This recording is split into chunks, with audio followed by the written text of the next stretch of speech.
नमस्कार। Civil engineering estimating and costing subject के आज के लेक्चर में हम फर्स्ट यूनिट के topic different types of estimates and their significance को डिस्कस करेंगे। स्टूडेंट्स, जैसा कि हम जानते हैं एस्टिमेट किसी भी कार्य की अनुमानित लागत होती है, किसी भी वर्क की प्रोबेबल कॉस्ट। एस्टिमेट किसी भी कंस्ट्रक्शन वर्क को स्टार्ट करने से पहले प्रिपेयर किया जाता है। आज के लेक्चर में हम डिफरेंट टाइप्स ऑफ एस्टिमेट को डिस्कस करेंगे। हमारे पास मेनली 9 तरह के एस्टिमेट होते हैं। फर्स्ट है प्रीलिमिनरी, जिसको रफ एस्टिमेट या अप्रोक्सीमेट एस्टिमेट भी बोलते हैं। सेकेंड है plinth area estimate. Third cubical content estimate. Fourth approximate quantity method estimate. Fifth है detailed estimate. Six revised estimate. Seven supplementary estimate. Eighth है supplementary and revised estimate and ninth estimate है हमारे पास annual repair और maintenance estimate. तो आगे lecture में हम इन सभी एस्टिमेट को डिटेल में डिस्कस करेंगे। सबसे पहले हम प्रीलिमिनरी एस्टिमेट के बारे में डिस्कस करेंगे। प्रीलिमिनरी एस्टिमेट को रफ एस्टिमेट या अप्रोक्सीमेट एस्टिमेट भी कहते हैं। तो किसी भी कंस्ट्रक्शन वर्क को स्टार्ट करने से पहले सबसे पहले उस वर्क का preliminary estimate, approximate estimate prepare किया जाता है। प्रीलिमिनरी एस्टिमेट से उस वर्क का कम समय में सरल तरीके से उस वर्क की अप्रोक्सीमेट कॉस्ट पता चल जाती है और प्रीलिमिनरी एस्टिमेट के बेसिस पे ही जिस डिपार्टमेंट को कंस्ट्रक्शन वर्क करवाना है उस डिपार्टमेंट के जो कॉम्पिटेंट अथॉरिटी हैं, सक्षम अधिकारी हैं, उनके द्वारा एडमिनिस्ट्रेटिव अप्रूवल मिलता है, जिसके बाद ही इंजीनियरिंग डिपार्टमेंट आगे के डिटेल वर्क स्टार्ट करता है। तो एडमिनिस्ट्रेटिव अप्रूवल के लिए प्रीलिमिनरी एस्टिमेट बहुत जरूरी है। तो किसी भी वर्क के financial aspect and policy matter को डिसाइड करने के लिए प्रीलिमिनरी एस्टिमेट प्रिपेयर किया जाता है। सबसे पहले जैसे कोई कमर्शियल प्रोजेक्ट है, जैसे इरिगेशन प्रोजेक्ट है या रेजिडेंशियल बिल्डिंग प्रोजेक्ट है, जिससे रेवेन्यू इनकम जनरेट होती है, तो उस रेवेन्यू इनकम को कैलकुलेट किया जाए एंड प्रीलिमिनरी एस्टिमेट से जब हम उस वर्क की अप्रोक्सीमेट कॉस्ट कैलकुलेट करेंगे और जब दोनों को revenue income and approximate cost जो उस वर्क की होगी उन दोनों को कंपेयर करके ये डिसाइड किया जा सकता है कि उस प्रोजेक्ट के अंदर इन्वेस्ट करना, उस प्रोजेक्ट को आगे कंटिन्यू करना जस्टिफाइड है या नहीं है। सेम तरीके से अगर कोई नॉन कमर्शियल प्रोजेक्ट है जिसके अंदर कोई डायरेक्ट रिटर्न नहीं होता, लेकिन उस वर्क की नेसेसिटी, यूटिलिटी, उस वर्क के लिए कितने फंड्स हमारे पास अवेलेबल हैं भी या नहीं है, ये सब प्रीलिमिनरी एस्टिमेट के आधार पे ही डिसाइड किए जाएंगे। तो जो financial aspect and policy matter है, इनको डिसाइड करने के लिए प्रीलिमिनरी एस्टिमेट सबसे पहले जरूरी होता है। तो प्रीलिमिनरी एस्टिमेट जो होता है उसको प्रिपेयर करने के लिए preliminary estimate practical knowledge and जो सिमिलर वर्क की कॉस्ट है इनके बेसिस पे प्रिपेयर किया जाता है। तो किसी भी प्रीलिमिनरी एस्टिमेट के अंदर जो इम्पोर्टेंट आइटम्स ऑफ वर्क होते हैं, जैसे cost of land, cost of each building, cost of roads, water supply, sanitary work, electrification work, इन सभी की जो अप्रोक्सीमेट कॉस्ट है उसको सेपरेटली शो किया जाता है। प्रीलिमिनरी एस्टिमेट के साथ में एक ब्रीफ रिपोर्ट होती है जिसके अंदर उस वर्क की नेसेसिटी एंड यूटिलिटी को पूरा एक्सप्लेन किया जाता है और साथ में साइट प्लान या लेआउट प्लान भी होता है। तो प्रीलिमिनरी एस्टिमेट के अंदर कंटिंजेंसीज के लिए 5 to 10% का प्रोविजन दिया जाता है।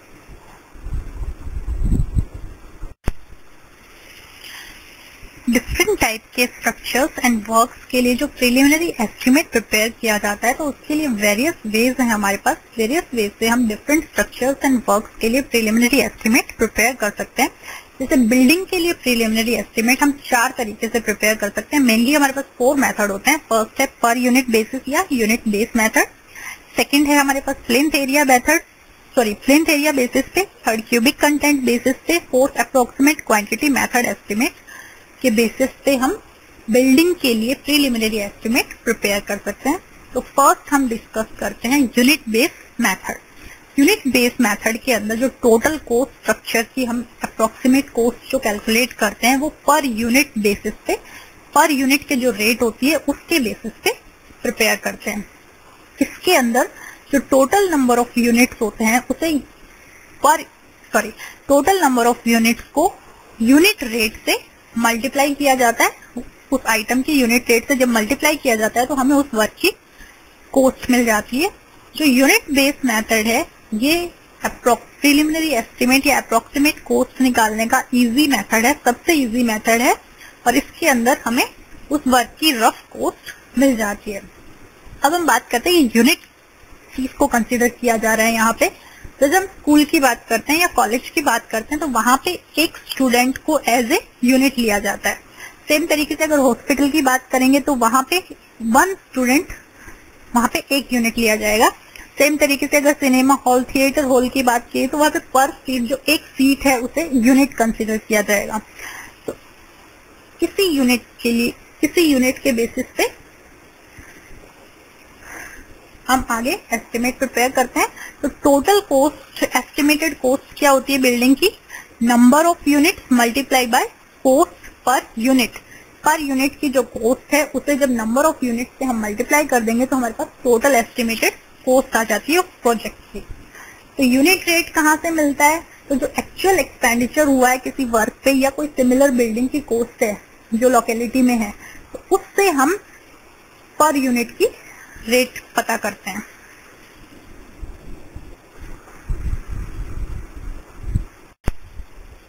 यूनिट बेस्ड मेथड को हम एक एग्जांपल से समझते हैं। जैसे अगर हमें 100 स्टूडेंट्स की कैपेसिटी के लिए एक हॉस्टल बिल्डिंग प्रिपेयर करनी है तो उसके लिए अप्रोक्सीमेट कॉस्ट प्रिपेयर करने के लिए अगर पर स्टूडेंट, हॉस्टल के केस में एक स्टूडेंट एक यूनिट होगा, तो अगर एक स्टूडेंट का जो एक्सपेंडिचर है वो 10,000 आ रहा है पर स्टूडेंट, तो टोटल जो कॉस्ट होगी, अप्रोक्सीमेट कॉस्ट, वो क्या होगी? Number of students multiplied by per unit जो रेट है, कॉस्ट है। तो जब हम 100 को 10,000 से मल्टीप्लाई करेंगे तो टोटल जो हमारे पास कॉस्ट आएगी वो क्या होगी? 10 लाख रुपए। सेम तरीके से अगर हम हॉस्पिटल की बात करते हैं तो वहां पे पर यूनिट क्या होता है? एक बेड। तो 100 बेड के हॉस्पिटल की अगर हम बात करते हैं तो एक बेड का अगर एक्सपेंडिचर 50,000 रुपीज है तो टोटल कॉस्ट क्या होगी उस वर्क की? 50 लाख रुपीज, 50 लाख रुपए।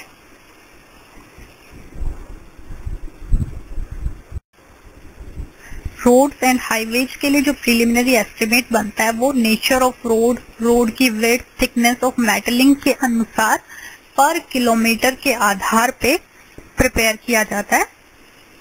इरिगेशन चैनल्स के लिए जो प्रीलिमिनरी एस्टिमेट होगा वो जो चैनल की कैपेसिटी होती है उसके अनुसार पर किलोमीटर के आधार पे प्रिपेयर किया जाता है, या फिर जो एरिया ऑफ लैंड कमांडेड होता है, जो सिंचित क्षेत्र का क्षेत्रफल होता है, उसके आधार पे प्रीलिमिनरी एस्टिमेट प्रिपेयर किया जाता है। ब्रिज एंड कल्वर्ट के लिए पर रनिंग मीटर ऑफ स्पान के बेसिस पे प्रीलिमिनरी एस्टिमेट प्रिपेयर किया जाता है।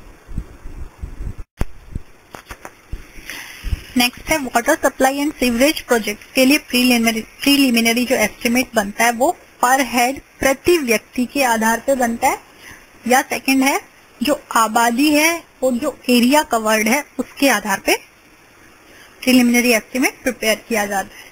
ओवरहेड वाटर टैंक के केस में जो कैपेसिटी है टैंक की पर लीटर के बेसिस पे एस्टिमेट प्रिपेयर किया जाता है।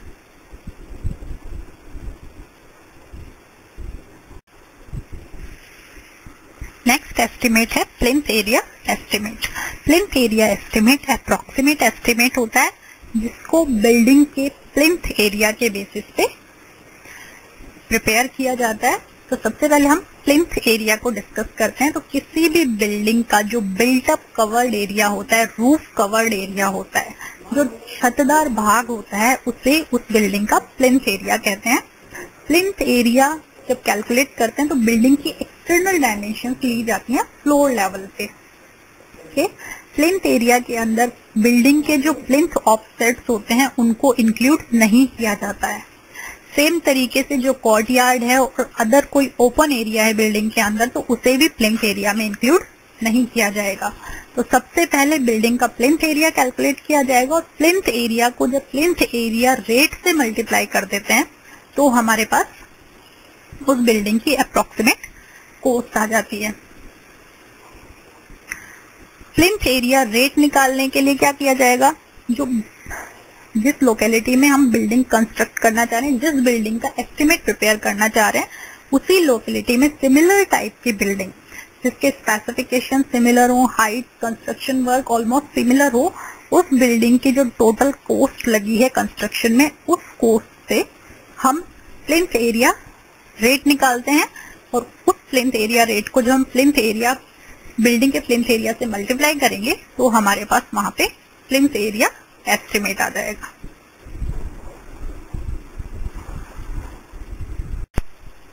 नेक्स्ट एस्टिमेट है हमारे पास क्यूबिकल कंटेंट एस्टिमेट।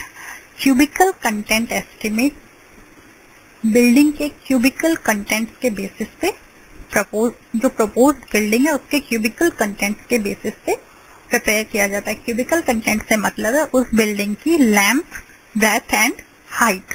तो वहां से उसका वॉल्यूम निकलेगा और उस जब क्यूबिकल कंटेंट को पर क्यूबिक जो रेट है, क्यूब रेट है, उससे जब मल्टीप्लाई किया जाएगा तो हमारे पास उस वर्क की टोटल एस्टिमेटेड कॉस्ट आ जाएगी।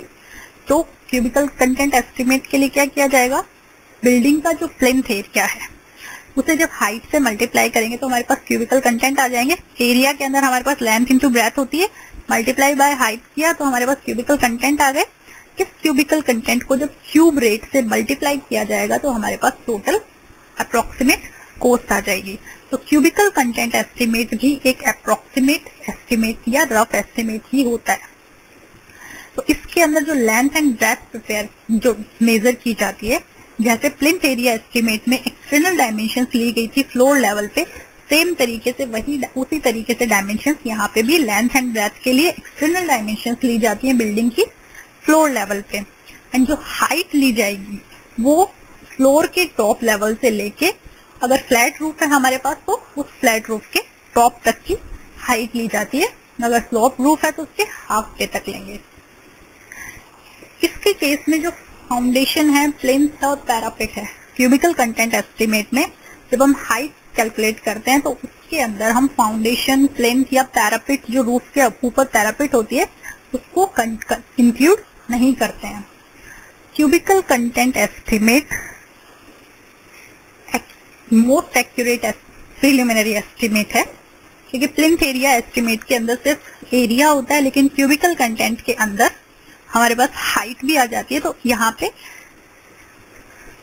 बाकी प्रीलिमिनरी एस्टिमेट्स की बजाय ज्यादा एक्यूरेट क्वांटिटी मिलती है। नेक्स्ट मेथड है हमारे पास अप्रोक्सीमेट क्वांटिटी मेथड एस्टिमेट। इस मेथड के अंदर जो बिल्डिंग की दीवारें हैं उनकी टोटल लेंथ मीटर में कैलकुलेट की जाती है और उस लेंथ को फिर पर मीटर रेट से जब मल्टीप्लाई किया जाता है तो हमें उस बिल्डिंग की अप्रोक्सीमेट कॉस्ट मिल जाती है।